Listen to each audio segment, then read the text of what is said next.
Madhouse is known as one of the best studios for anime production. You most likely know them from their works like this, or this, and this,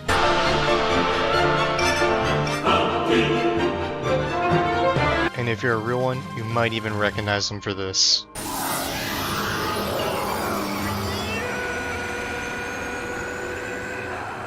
Okay, so anyways, why am I bringing this up? It's because back in 2021, Shingo Natsumi directed and wrote a new anime original series with the help of Shinichiro Watanabe as a producer. Now, how can something with this legendary of a lineup for staff go so far under the radar? Oh yeah, and the series I'm talking about is...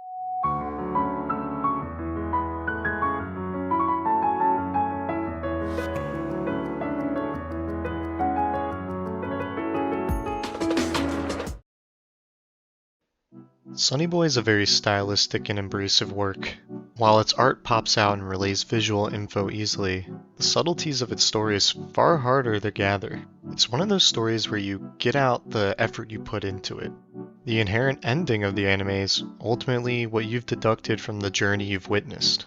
A lot of people were fooled when the first episode dropped. The story was masked as a Lord of the Flies-esque scenario in a world where middle schoolers must create order amongst themselves. The students were also given these mystical powers bestowed upon them, and it leads to the first episode heading towards a narrative path that you could kinda see coming.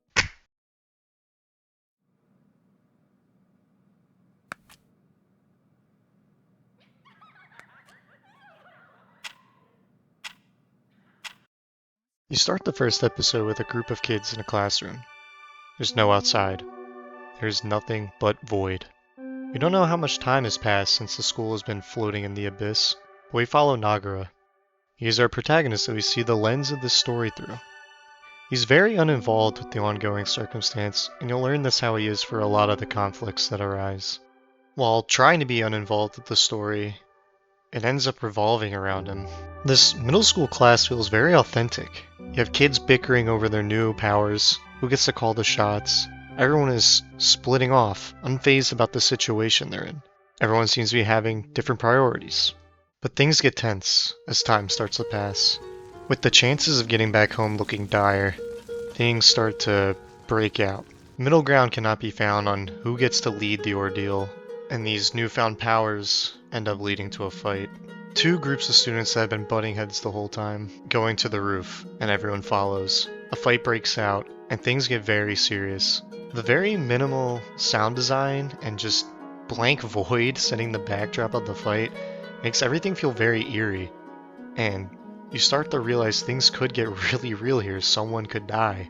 With nowhere to go and angst on the rise, physical conflict seems like the only way to kind of solve things. Until...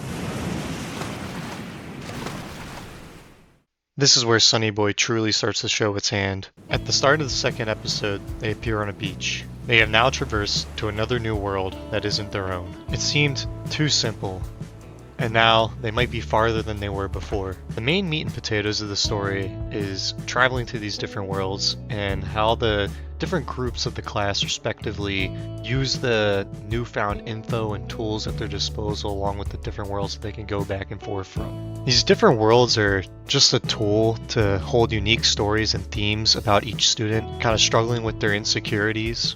Nagara is different though. He's our main character, yet we don't see much insight into his past until very near the end of the series.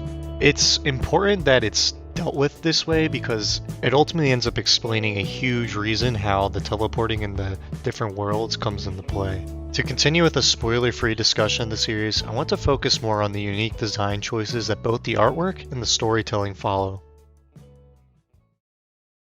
Arguably, the thing that sets Sonny Boy out for most TV anime is the way the dialogue is written. Every line has a purpose in unveiling the plot of the story. もうダメ。大丈夫？はい、これ飲んで。いくつかは目標にしていた世界に行けてたんじゃない？ There isn't a single wasted word, and it can often hold hidden significance. This is a show that screams rewatch me. Going through a second run-through of the show, I started picking up tons of foreshadowing and visual cues scattered throughout each and any given shot, and it was such a treat. The art design of not only the worlds, but the powers themselves are just tools for the show's message that's trying to communicate. These aren't really powers that kinda can be used multiple times. They're actively key components to solving the greater plot, and some powers only have a one-time use for a very specific moment. While the story is very mature, Natsumi knew that these were just kids. It's a very sophisticated story, but you see them break down. They contemplate never being able to go back home. You see them become selfish, cruel, and hostile. As angsty kids do, you see trivial matters end up spiraling into huge conflicts. And this ultimately can add a chance of sacrificing your way back home. If just one person dies, that might mean the end of the whole operation. The reason why something like The Lure of the Flies was such a hit is because they were giving super young characters such dire and serious restraints that only adults would have to face. And I don't have to tell you how amazing the artwork is. Studio Madhouse is known for their distinctive, unique, colorful, and fluid artwork. I won't lie, half of the reason Sonny Boy sticks to me is because of the visuals. And the visuals are what drew me in to watch the show to begin with. And I'm so glad I did, because it is just more than just flavor for your eyeballs. Sonny Boy has become one of my all-time favorite shows, and I think I've explained well enough why. The heart and soul of Sonny Boy is the theming of adolescence. While it is pretty much a coming-of-age story, it is told in such a unique way that it almost feels wrong to label it that. Nagara is our main character, but isn't really focused on with his issues until the end.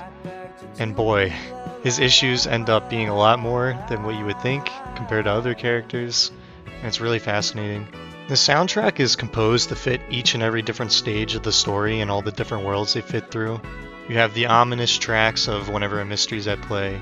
You have the whimsical tracks of when new wonder is sought and not necessarily anything bad is happening. You have the amazing guitar work that just is super soothing whenever any of those dialogue moments are coming on screen. The music just has a perfect pairing, and I'm trying to use the soundtrack as much as possible in this video. Figuring things out as a kid is something that everyone goes through, and it's the core essence of Sonny Boy. Overcoming your personal struggles and learning how to fit in society as a whole is the beauty of Sonny Boy.